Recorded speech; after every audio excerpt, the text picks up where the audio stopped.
कृष्ण दोस्तों, आपका स्वागत है आपके अपने यूट्यूब चैनल स्टडी जोन में। तो आज के इस वीडियो में हम पढ़ेंगे कवि धूमिल के विषय में। धूमिल, इनका जन्म 9 नवंबर 1936 वाराणसी में हुआ और 10 फरवरी 1975 में इनकी मृत्यु हुई थी। इनका जो वास्तविक नाम है वो सुदामा पांडे है। इनका उपनाम धूमिल है। इन्होंने 1958 IIT वाराणसी से विद्युत डिप्लोमा ले लिया और विद्युत अनुदेशक के रूप में इन्होंने कार्य किया था। धूमिल के 3 काव्य संग्रह हुए। पहला संसद से सड़क तक 1972 में प्रकाशित हुआ, दूसरा कल सुनना मुझे 1976 में प्रकाशित हुआ और तीसरा काव्य संग्रह है सुदामा पांडे का प्रजातंत्र, ये 1984 में प्रकाशित हुआ था। धूमिल समग्र ये 3 खंडों में प्रकाशित हुई थी 2021 में। धूमिल के ऊपर ये रचित रचना है धूमिल समग्र, 3 खंडों में प्रकाशित हुई 1921 में। जो धूमिल की जो रचना है कल सुनना मुझे, ये 1979 में इनके धूमिल के मरने के पश्चात मरण उपरांत प्रकाशित हुई थी और इस रचना के लिए इनको साहित्य अकेडमी पुरस्कार भी प्राप्त हुआ था। धूमिल की कुछ कविताएं हैं। मोचीराम, 20 साल बाद, पटकथा, रोटी और संसद, लोहे का स्वाद, नक्सलवाड़ी, अकाल दर्शन, किस्सा जनतंत्र, लोकतंत्र, शहर में सूर्यास्त, भाषा की रात, जनतंत्र के सूर्योदय में, ये कुछ कविताएं हैं धूमिल की।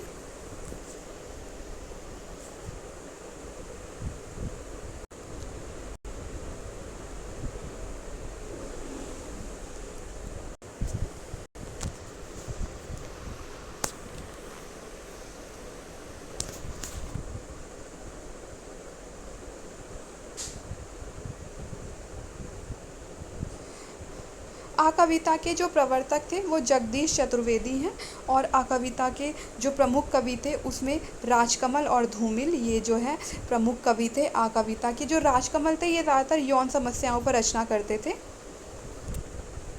और धूमिल ये क्रांतिकारी विचारधारा के कवि थे। धूमिल क्रांतिकारी विचारधारा के कवि थे। ये विरोधी कविताएं लिखते थे। इनको हिंदी का एंग्री यंग मैन कहा गया है। धूमिल को हिंदी का एंग्री यंग मैन कहा गया है। ये आक्रामक, इनकी जो कविताएं उनमें आक्रामकता का भाव दिखाई देता है और ये जो है विरोधी कविताएं लिखते थे। डॉक्टर बच्चन सिंह का यहाँ पे कथन है कि धूमिल का उदय धूमकेतु की तरह होता है। धूमकेतु जो आकाश का एक तारा होता है उसको कहते हैं। तो डॉक्टर बच्चन सिंह ने धूमिल का उदय धूमकेतु की तरह माना है। धूमिल का एक व्यंग्यात्मक निबंध है 4 घोंगे। इसमें विनियोग पत्रिका में ये प्रकाशित हुआ था। 4 घोंगे ये एक व्यंग्यात्मक निबंध है धूमिल का और ये विनियोग पत्रिका में प्रकाशित हुआ था। धूमिल ये साठोत्तरी काव्यधारा के प्रमुख कवि हैं। साठोत्तरी काव्यधारा के प्रमुख कवि हैं। संसद से सड़क तक ये 1972 में ये प्रकाशित हुआ था। काव्य संग्रह है धूमिल का। ये धूमिल के जीवित रहते ही प्रकाशित हुआ था 1972 में।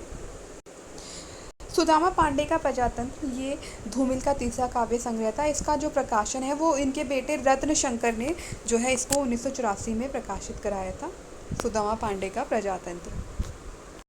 और रामकृपाल पांडे जी का ये कथन है कि धूमिल का काव्य स्वाधीन भारत की हिंदी कविता की नक्सल बाड़ी है। क्या कह रहे हैं? जो धूमिल का काव्य है वो स्वाधीन भारत की हिंदी कविता की नक्सल बाड़ी है।